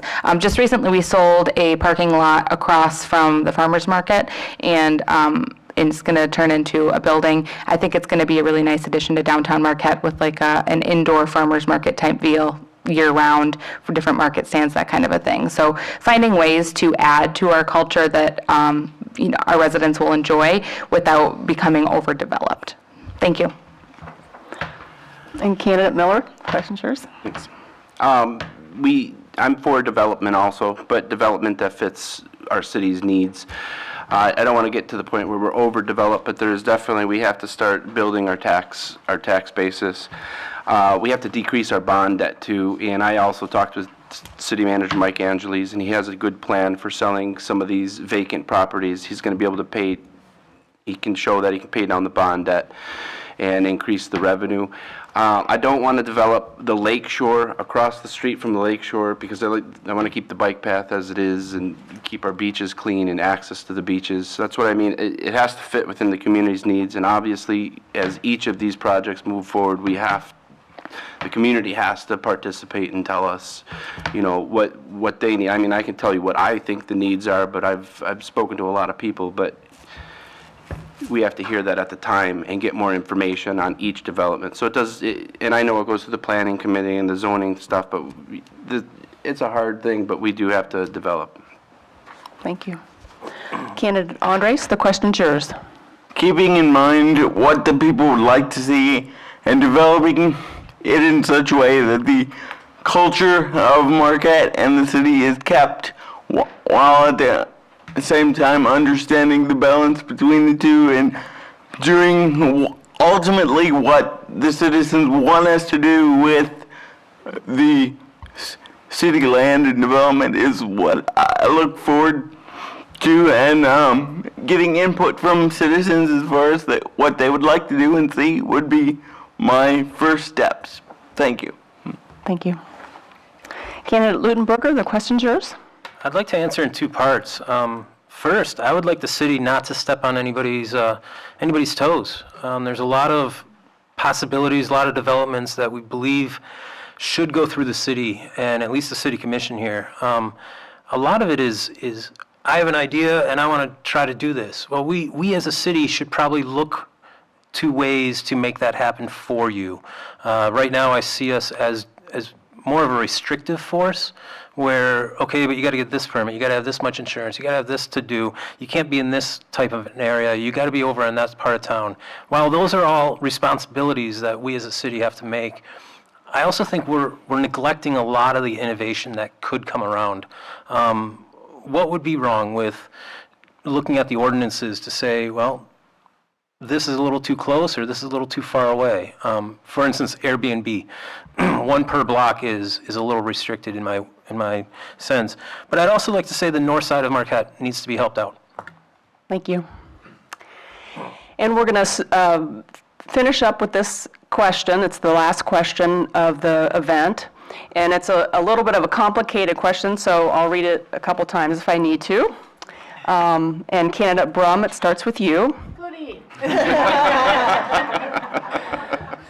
The question is, which of these influences would be the tipping point of your vote on topics? So how do you weight these different influences? Your fellow commission members, the city manager, constituents, facts or common sense? So how do you balance those things? What's important? Could you repeat that question? I have to gather my thoughts on that one. So which of these influences would be the tipping point of your vote on topics? So how do you balance these different components? Your fellow commission members, the city manager, the constituents, facts or common sense? Let's start with the easy one. I have the greatest of respect for Mike Angeli. I can tell you that first night I came to the commission meeting, I introduced myself. He said, "Oh, I know all about you. I used to be on the referee crew with your dad." And I said, "If you refed with my dad, you're special, because my father viewed refereeing sports as almost a religious activity." And every communication and endeavor I've had with the city manager, Angeli, since then has been enormously productive. So he would be a strong influencer for me. Second, at the same level as city manager Angeli would be facts and common sense. People talk more than they think. And anybody who's on Facebook knows that talk is cheap and people love to hear themselves speak. So you can speak to me all you want, and I will glean from you your facts and your common sense, and I will figure out where you're coming from. Do not assume that I can't figure out facts and common sense. So it's city manager Angeli, facts and common sense. Thank you. Candidate Hill, the question's yours. So I actually wrote my master's thesis at MIT on how science and community can be best brought together. I think, in particular on water issues, the cardinal points are the compass. The cardinal points of water flows downhill. The lake is going to rage in October and November. Those are facts that we all have to live with. The planet wins in the end. The values, though, are the community, and understanding and truly uncovering what the values are and hearing what those are going to come from all the different people in the process. And it's that balance between the compass and the gyroscope, and there's a terrific book about this, by the way, that I leaned on heavily. But that idea that you have the facts underpinning, you have to know which way your course you're setting, and then how do we as a community come together on that destination is what I really hope to achieve. It's a fascinating question. I've spent my whole career doing it, and I really hope to have the opportunity to do it here for Marquette. Thank you. Thank you. Candidate Ottaway, the question's yours. Yeah, it's a great question. First off, as an elected official, I would hope that the top choice would be facts or common sense, because you are electing me or one of these other candidates hoping that they're going to make that choice without needing to speak to you regarding something that is factual or common sense. Second, the constituents are the most important thing that I would take. Basically, you guys are electing public officials to represent you. The city manager works in part with the city commission. While I do think there's an influence there, there's an influence with other city commissioners, honestly, their opinion is no more important than yours sometimes. I think it's very much important to realize who voted for who's the elected official, and why people were elected. We can't just listen to what the city manager has to say. He can give us recommendations, and that's his job, but it doesn't mean he's right. I think it's very important to understand that, and understand that there's a balance there. Sometimes the people that are a part of the city are the most important. Thank you. Thank you. Candidate Smith, the question's yours. Thank you. I'm going to rank them, and I know that's a little dangerous, but I'm going to say first and foremost, constituents. You got to listen to the residents, what they have to say. What they have to say may not be factual, it may not be common sense, but you still need to listen. And another piece of that is just always taking those things into consideration, especially the other commissioners are also constituents. Now, they also have their own power, but sometimes you have a conversation with them and the residents they've spoken to, and you have a different perspective, and you want to go back and ask some questions to other people. And the city manager obviously is also plays a huge role in what we do as a city, and Mike Angeli does a fantastic job. I don't know that that's always the case in every city, so I don't want to say blanket city manager is something you always want to listen to, but in our case, we're very lucky to have him. So yeah, I think in that order, and you always have to look at what's factual and what makes sense. And it's a constant battle, especially when you're getting a lot of emails from residents. Thank you. Thank you. Candidate Miller, the question's yours. It comes down to you have to listen to the constituents, and then facts and common sense for sure. You have to see what the proposal is. You have to see how it's going to affect everybody. And the city manager is incredibly important in that, because they're going to be bringing you some of these plans. You have to listen to your planning and zoning committees. You have to listen to a lot of things. But in the very end, it's facts and common sense that have to drive my decision. Thank you. Candidate Andres, the question's yours. I would say, first and foremost, you need to listen to the people.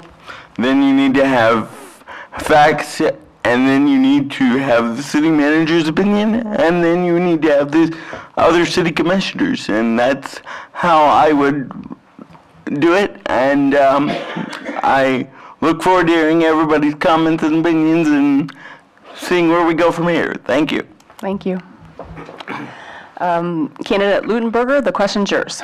Thank you. I'm going to give you a personal story. I remember way back when I was going to college and driving through Wisconsin, coming up from Illinois with my roommate at the time, and we got into this debate of, well, what about if you were elected this position, what would you say about this? And it was a 2-hour, 3-hour long argument back and forth. And I have to admit, I wasn't really prepared for it. It came down to the very bottom line was, well, you elected me. I mean, at some point, I'm the one who has to say yes or no to that. So that was a lesson of, you know what, your decision literally has to be made over a bunch of questions. So I don't know who has the best answer in those 4 that we were just offered, but in all of those, there's an answer. And it's up to us, every single one of us, to give you credit for coming up with certain problems and certain responsibilities and certain questions we might not have come up with. So in that sense, again, we're running for your votes, so we listen to you. Thank you. Candidate Plord, the question's yours. Whoever proposed this question knew what they were doing. Because that's one heck of a question. For me, the tipping point is the people that I represent. And I understand that I represent everybody in the city. There are several different special interest groups, so to speak, and I don't say that in a bad way, because people have things that they want, things that they like, and they focus on, but we represent the whole city, and I understand that. I also found out that the citizens have a lot of facts and they have a lot of common sense, especially people who have been around the block a couple of times like I have. Been around for a while and know what they're talking about. There's a lot of facts. People do their homework. That's one thing I found out as a city commissioner. And so, constituents, facts, common sense, but I will tell you also that we have an awesome city commission, and I don't say that just because I'm on it. We've got some very intelligent people on the city commission, so their opinion is very important as well. And we are very fortunate to have a great city government. They work so hard, it's hard to even describe. It could take hours literally to describe. In fact, you can come to the budget meetings and find out how hard they work. All of that is involved. Thank you. Well, we have now come to the final minutes of the Marquette City Commission Candidate Forum, when each of our candidates will be given 2 minutes to make a closing statement. And we will start with Candidate Hill. You have the floor for 2 minutes. All right. Thank you, those in attendance, those watching live and online, and thank you very much to the League of Women Voters for making this possible.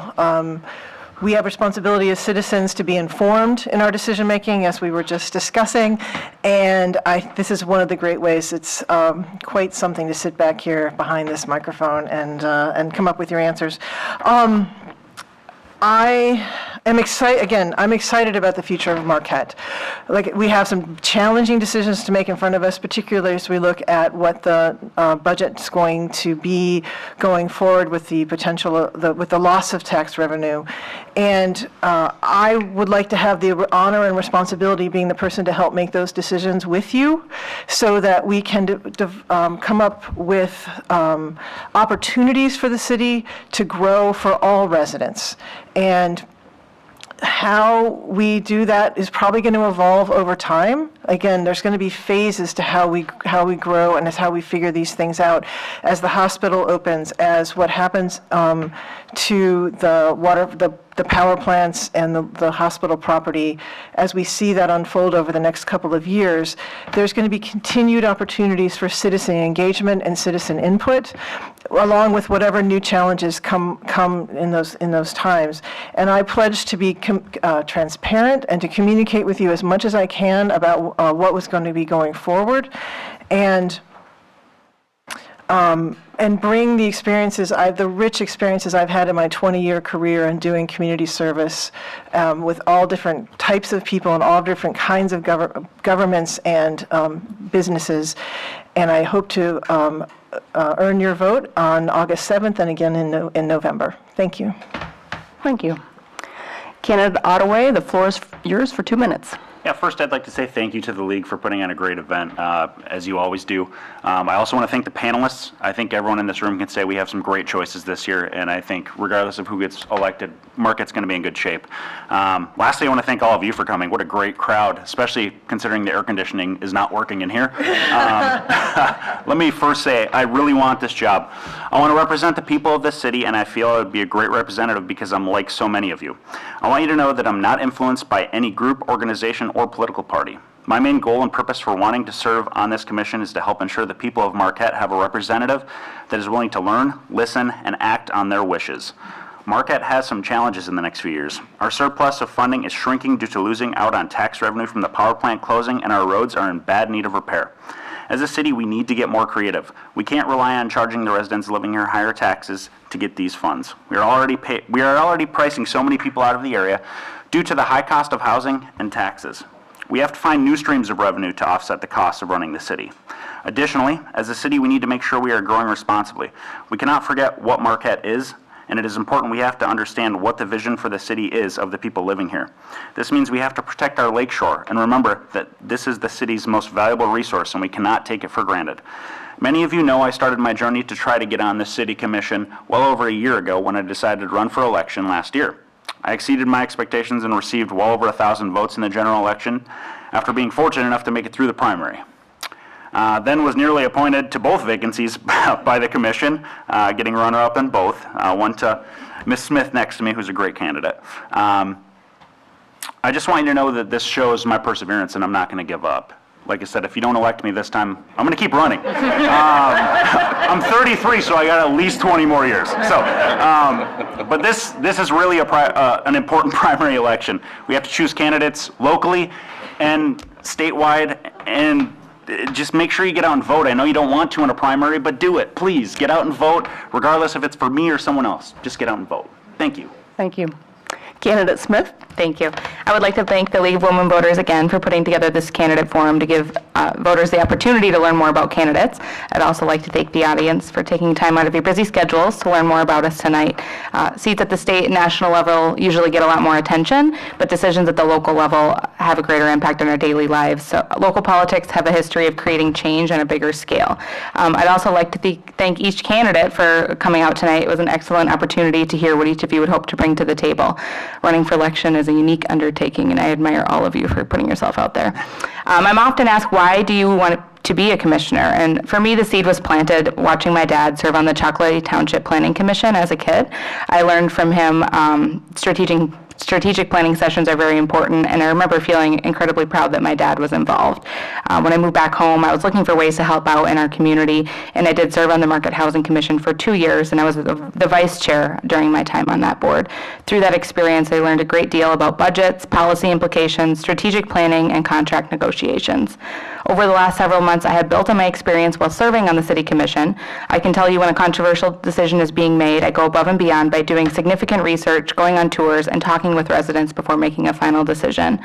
I would also like to share that I was endorsed by the Marquette-Alger County Labor Council, and to learn more about me and my campaign, you can visit my website at jennasmithformqt.com. I'd like to just ask whoever you vote for, make a decision thinking about the future of our community. I do hope that Marquette will continue to be the jewel of the Midwest for many years to come, so that my daughter Olive will always be proud to call Marquette home. Thank you. Thank you. Candidate Miller? My experience in business has allowed me to build relationships with business owners, employees, and union groups throughout the UP. It has provided me access to key people within business, the Chamber of Commerce, and business and municipal associations here in Michigan.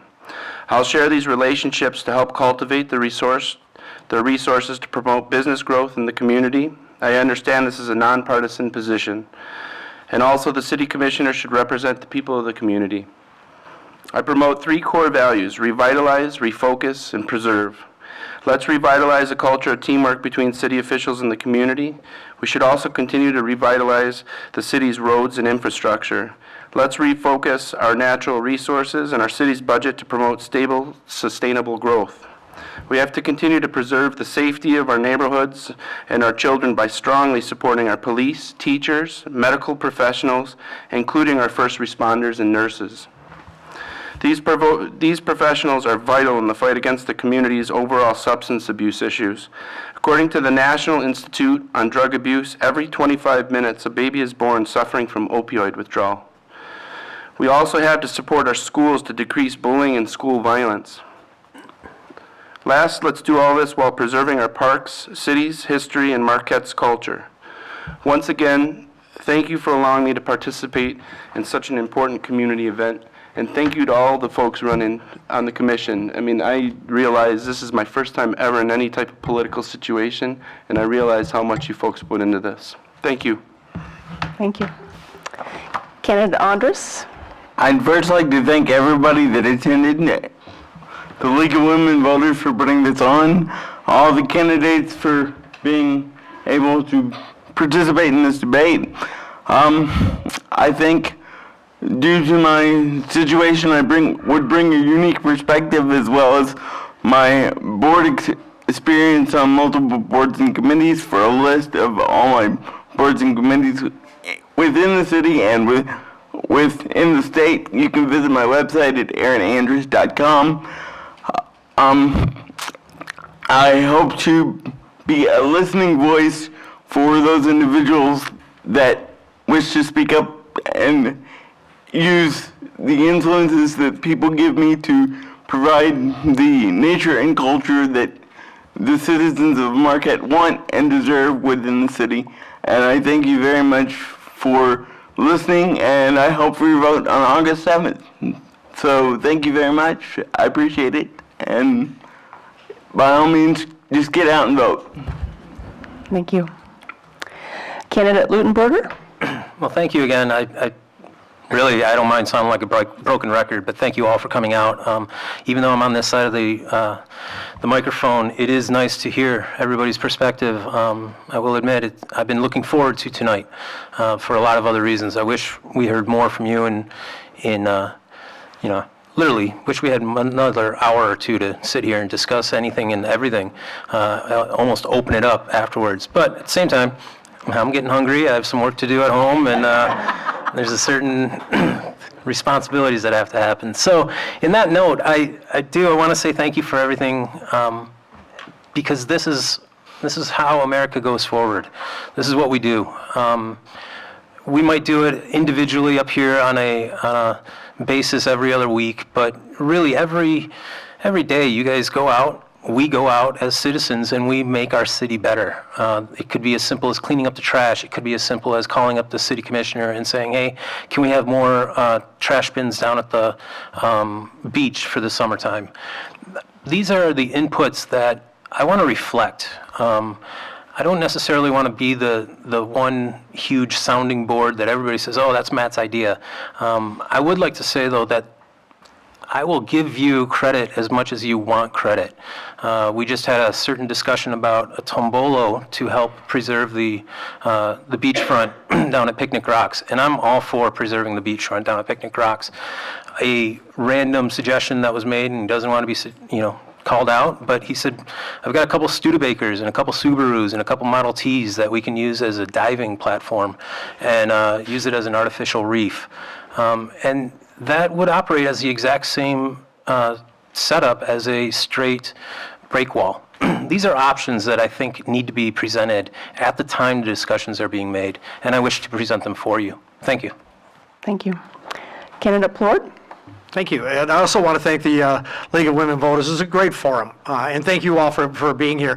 Having been on this side of the board, it's great to look out in the audience and see people who are very, very interested in what's going on. And so thank you so much for being here. I am the most experienced of all the candidates in this election. I'm running for re-election on the City Commission, and I understand how Marquette City government works. I have an excellent working relationship with Mayor Campana, Mayor Pro Tem Stonehouse, and the rest of the commissioners. I've got an excellent working relationship with City Manager Mike Angeli in his office, and I've met and have an excellent working relationship with all the department heads. I understand how Marquette City government works. I'm going to be part of the budget process coming up in August and September, and I tell you, if you really want to see something, come out and watch those. That's a lot of fun. But what's really exciting to me about being on the City Commission is that this really is democracy at its purest. People come to the meetings, they do tell us what's on their mind, they watch the meetings on TV, they will stop us, they'll tell us what's on their mind, and we act accordingly. And I agree, I think you've got a great board of candidates to choose from here.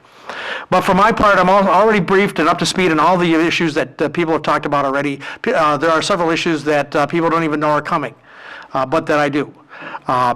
I'm experienced with the budget process, as I mentioned, and I've also always been involved with senior issues, and I'm a very, very big advocate for senior issues. And I am a senior now. I knew I would be there one day, and I had every intention of getting there. And not everybody makes it, but it's important to know very aware now, especially that I'm a senior, what senior issues are and what are involved with senior issues. I'm still my own man. I'm committed to working for the citizens of Marquette, for the best of the city, the best quality of life in the city of Marquette. I ask you to go out and vote, and I ask you to vote for me. Thank you. Thank you. And candidate Brum? 2 more minutes, everyone. Democracy dies in darkness, and I don't know what you're seeing from your side of the room, but this room is so full of bright light, I almost have to put on my sunglasses right now, because I'm seeing people of all sizes, shapes, ages, backgrounds, sitting intently, listening to people talk about things of great interest. And this is what the world needs and what we take for granted here. About me,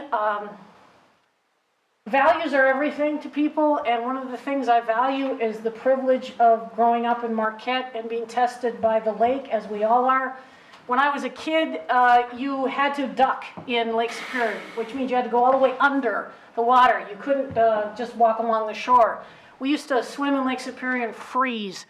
And last week on Friday, it was an overcast day, about 65 degrees. Took the dog for a walk, put her back in the car, air conditioning was on, went down to the lake to take a video I take every day. A bunch of kids were in the water from Chicago. They were standing there shivering, freezing to death. Young men, I mean, strong young men, they were runners. Their youth leader told me they came up from, they were in Rapid River, they'd run, but they wanted them to swim. And the one guy ran in, tried to show them how, and I went, wait a minute, you want them to swim? And I put down my iPad, asked permission. He said, go ahead, do it. And walked out into the water, wearing shorts, t-shirt, and sneakers, handed my glasses to a young man. I said, gentlemen, this is how it's done. And I grabbed my nose, and I shut my eyes, and I dived under the water. And I came up, and I shouted at them my age, and they could see I wasn't skinny. And I said, if I can do this, you can do it. Get under the water. And as I waded back to shore, great dignity, I heard splash, splash, splash, splash, splash. Those are my values. Lake Superior tests us. We have to be worthy of that test. Thank you very much. Thank you. Well, thank you, everyone. This concludes our candidate forum for the Marquette City Commission.